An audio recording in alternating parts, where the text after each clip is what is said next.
મિત્રો, અમારા વિડીયોમાં તમારું સ્વાગત છે. દેવ પગલીનું જીવન વિશે આપણે જાણીએ. દેવ પગલીનું જીવન, કારકિર્દી, સંઘર્ષ અને સફળતાની પ્રેરણાદાયક ગાથા છે. તેમનું સાચું નામ દેવપુરી છે અને તેઓ બનાસકાંઠા જિલ્લાના ડીસા તાલુકાના આસેડા ગામના વતની છે.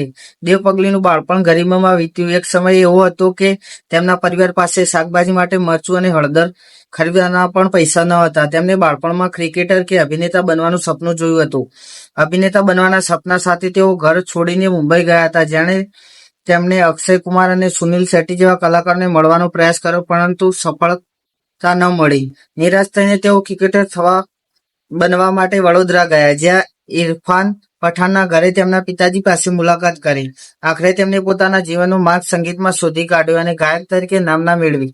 તેમની કારકિર્દીને તેમના હિટ ગીતો લાખ રૂપિયાનો ઘાઘરોથી વેગ મળ્યો અને જેને તેમને લોકપ્રિયતા અપાવી. તેમના લોકપ્રિય ગીતોમાં મેકઅપ વાલા, મુખડા અને માટલા ઉપર માટલુંનો પણ સમાવેશ થાય છે.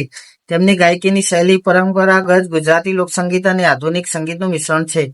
દેવ પગલી માત્ર ગાયક જ નહીં, પરંતુ ગીતકાર અને સંગીતકાર પણ છે. તેમને 2024માં રજૂ થયેલી ગુજરાતી એક્શન ફિલ્મ દેવ 20 પગલીમાં અભિનેતા તરીકે પણ કામ કર્યું છે. માર્ચ 2024માં તેઓ અન્ય કલાકારો સાથે ભારતીય જનતા પાર્ટીમાં જોડાયા. એક સામાન્ય ગરીબ પરિવારમાંથી આવતા દેવ પગલીએ પોતાના સંઘર્ષ અને મહેનતથી સંગીતની દુનિયામાં એક આગવું સ્થાન બને છે. તેમની જીવનગાથા અનેક યુવાનો માટે પ્રેરણાદાયક છે. અમારો વિડીયો ગમે તો વિડીયોને વધુમાં વધુ શેર કરજો અને મારી ચેનલમાં નવા હોય તો મારી ચેનલને સબસ્ક્રાઇબ કરવાનું ભૂલતા નહીં. જય માતાજી.